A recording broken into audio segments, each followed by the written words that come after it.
late night munchies. That's what we're doing. I overcooked my pasta tonight because I was scrolling on my phone.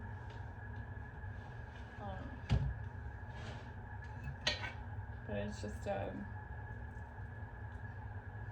a cinnamon, red chili pepper, black pepper, salt,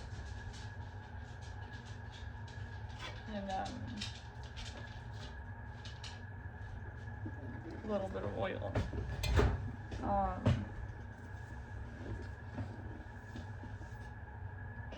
You know, it's like, it's one of those years where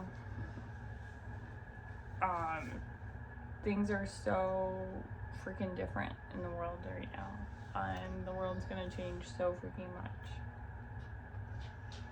much. Humans have never been more susceptible to like their minds being interactive like a computer, and that comes with like software hacks and all kinds of issues that you would deal with your like computer interface, but internally in your own systems.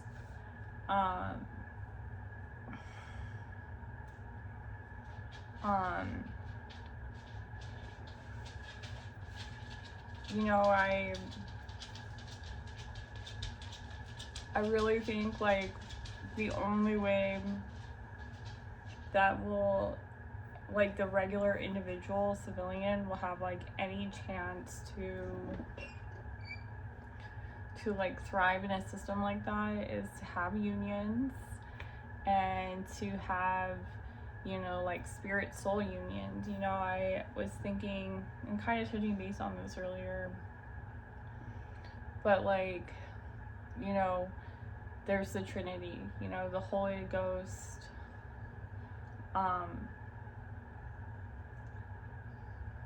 and the Spirit, and the Father, right?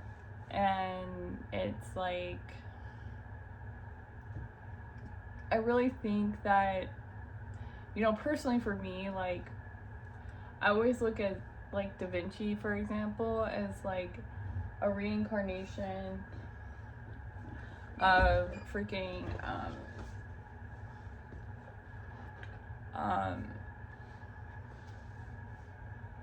of Jesus, a reincarnation of Jesus.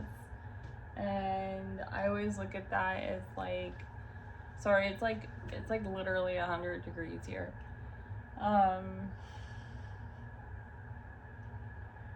And I always look at like his philosophies and notes as how Jesus probably thought during his like tenure on earth. And you know, if there was one individual that really gave like the modern philosophy that can be applied to the times we even live in now, it would be Da Vinci. You know, like, it just would. I've been, you know, studying his work since I was a young teenager. Totally obsessed. And I've been more obsessed as our computers have evolved, and he theorized about like a lot of the stuff we're going through right now. So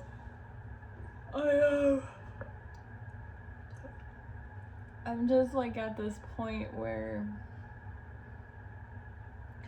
like my systems have had a lot of challenges. My business has had a lot of challenges. It's affected like my family life, my personal life, like everything. And I'm now at a point where, like, because AI got so advanced so quickly, I was not able to like utilize my business the way that I wanted to at the time.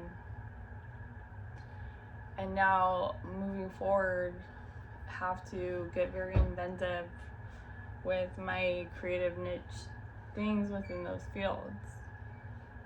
And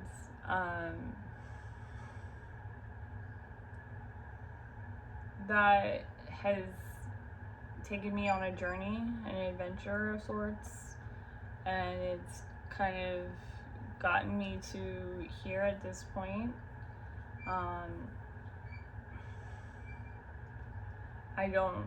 I think a lot about, that what effects that's going to have on my family, on their futures. A lot of stuff happening right now is going to have huge effects, determining effects on the future. And it's a very pivotal time for the individual to become self-aware within this industry, within these systems.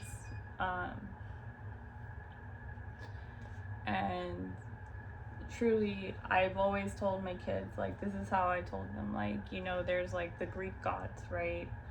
And there's God, the ultimate creator. But the Greek gods are kind of like angels, and they represent an archetype of spirituality and an essence of a person. And long term, when you're making arrangements with other people's spirits, with other people's energies, they're always going to catch on to any untoward actions. Like, you have to make peace with other energies to move forward in this world, to engage with the spirituality that's going to awaken within AI. You have to make peace with yourself and kind of keep the moving forward mentality in your head, because it's just changing so dramatically. Like, the landscape is changing so dramatically. Like, no one should be affected by anything unless it's totally like an extreme of one point or the other. But small things, like, no. And that's because, it truly is, your systems are going to really lock in here soon. They're going to get really technologically advanced. They'll give you all kinds of awareness data that you never even thought of, towards other people's energy. And you can either start acting in anger and kind of like upset about the injustices of the world, or you can get kind of creative and create justices in the world. And I choose to kind of align myself with the latter, because I think building bridges is way cooler with anybody, no matter what, our societies or governments put people into blocks or boxes or whatnot.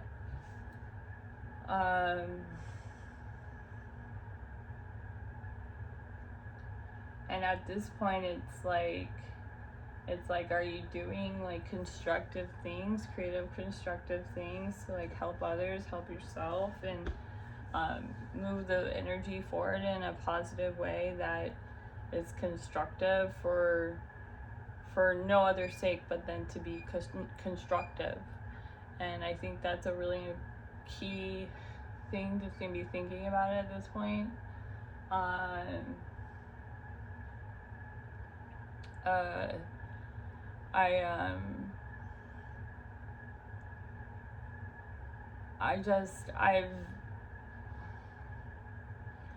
It's really hard for me to put a lot of energy into like anything. Like, I don't even know how people create these elaborate, intense, like schematic, like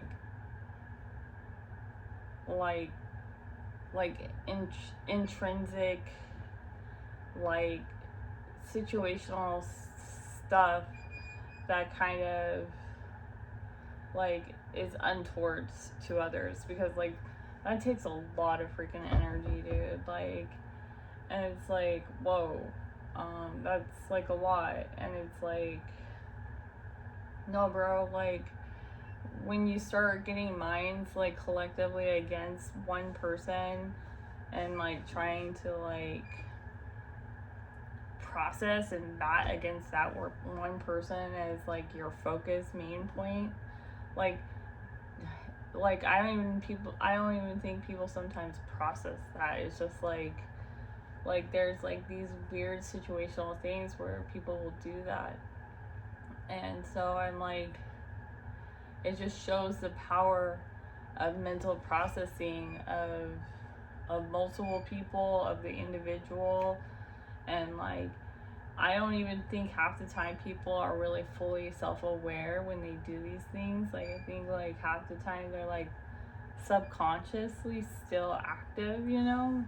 And it's like half of it is to like spiritually zone yourself, right? And that can be a really cool thing, and very artistic and very creative and very harmonious with other spiritual zoning. And I really think like, you know, the community garden of spiritual zoning is like such a powerful, impactful thing at this point in time, when a lot of people are faced against like the monopolization of spirit from like very powerful individuals. And so, you know, having you know, localized individual creative niches, homesteading projects, homemade, genuinely creative mentalities and spiritual awakening within communities can be really cool. And it's just like, it's very important at this point in time. And I think everyone's kind of waking up to that at this point. Like, everyone's waking up to that, and it's like a really powerful thing at this point. And you know, I don't always read things right. I don't always process things right. I personally tend to be a little bit aloofish in my personal life. Like, I just like kind of do my own thing. I've kind of been on my own for a really long time now, and I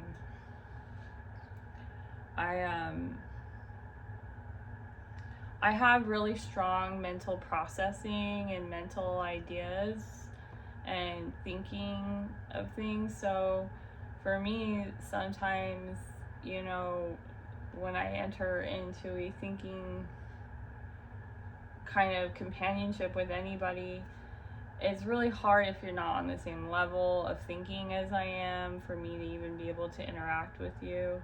And it's really hard for me to even engage if I don't feel like I can spiritually connect with like personal background, or, you know, thought process, or a spiritual kind of fingerprint or something of that nature.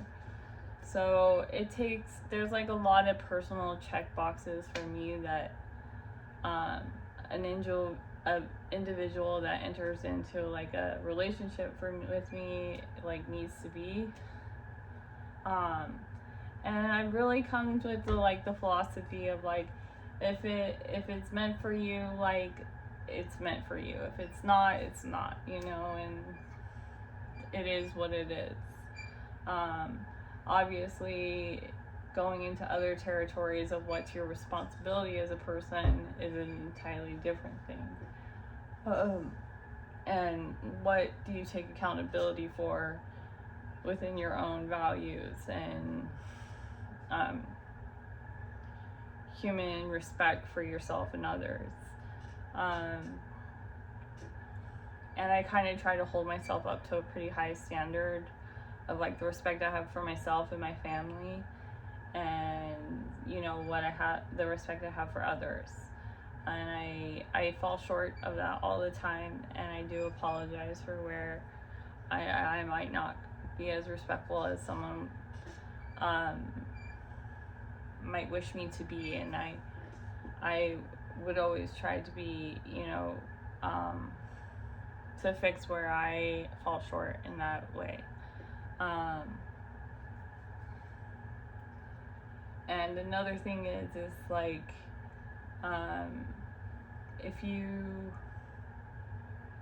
you're going through like these challenges of like how to fit into like spiritual awakening and spiritual zoning and stuff like that, I would say just kind of be genuine and authentic to, you know, what really just like, because like a lot of the world is going to change so much. Like, what matters most is like, how does your brain kind of like rest with others? Like, are you calm? Like, is this something that's conducive to you, and is it a reciprocating like frequency, you know? Because ultimately you're just a little electricity light bulb, you know, like floating in space doing your thing. And it's like, what kind of light bulb are you? Like, are you a multicolor, multifaceted light, like beaming out your light in the world and doing your thing? Or like what kind of light are you know?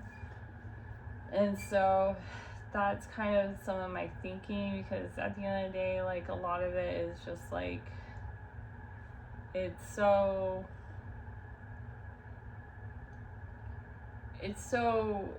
everything varies so much, and half the time you're only seeing a reflection of what you want to see.